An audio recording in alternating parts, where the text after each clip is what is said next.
ndabasuhuje kandi mbahaye ikaze kuri Bivia Empire.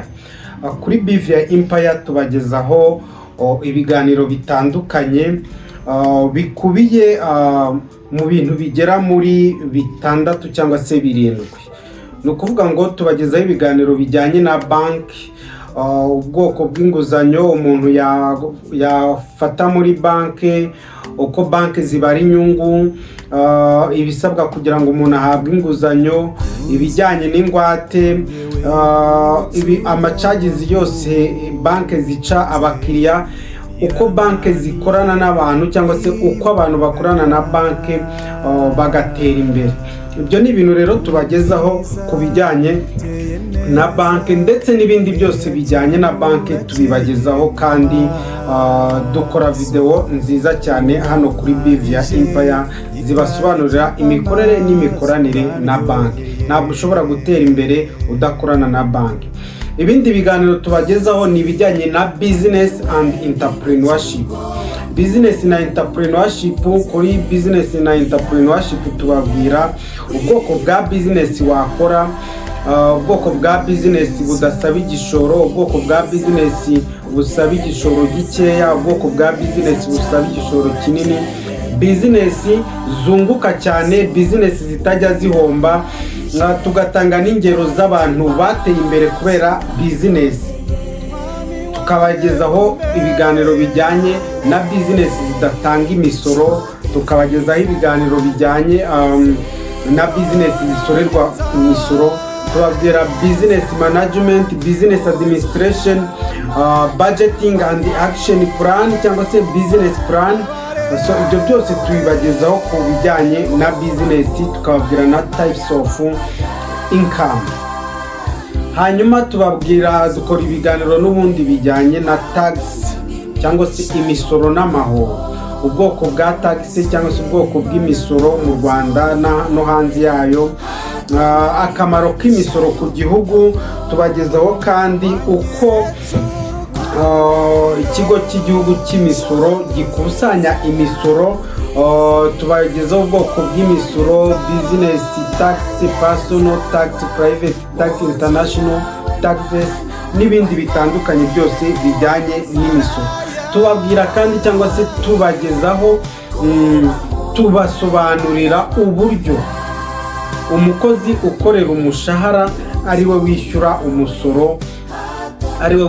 umusoro mwinshi kuruta umuntu wikorera cyangwa se umuntu ukora business. Ibyo byose ni ibijyanye n'imisoro tubasobanurira.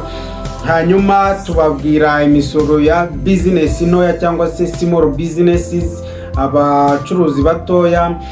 Tukababwira corporate income tax, ibigo binini. Hanyuma tukababwira imisoro y'abikorera n'imisoro y'abakozi nk'uko nari mbivuze haruguru. Hanyuma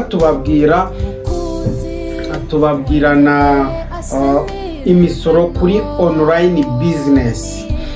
Tubagezaho ibiganiro n'ubundi bijyanye na CRB, uko wamenya niba uri muri CRB, kubera icyo umuntu ashyirwa muri CRB, ese iyo uri muri CRB, iyo wisanze muri CRB uvamo gute, ese ni gute wagira amanota meza muri CRB.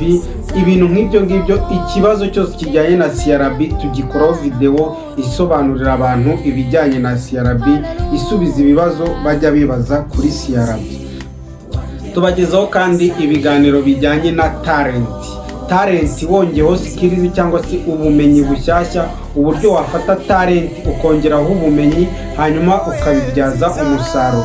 Hari nubwo uba ufite talent ukayibyaza umusaruro cyangwa se ukayikoramo business. Hari nubwo uba ufite iyo talent bikagusaba kwakiringa izindi knowledge cyangwa se izindi skills kugira ngo talent uteranyije izo skills ube wabibyaza umusaruro. Ibyo biganiro byose turabikora hano kuri Bivia Empire.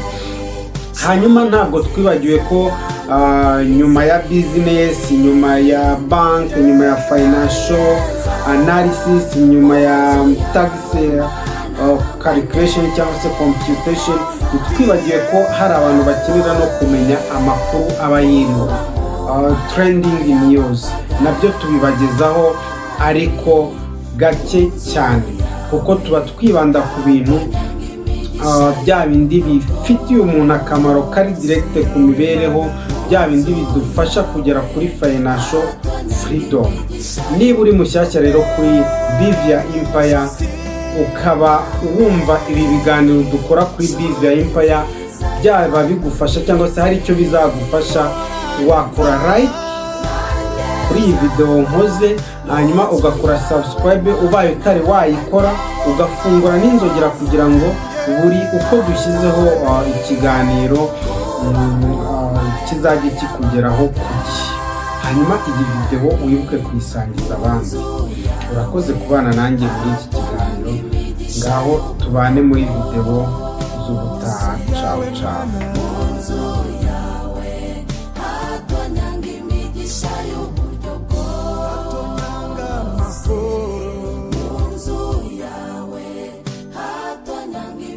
Shayo buryo bwo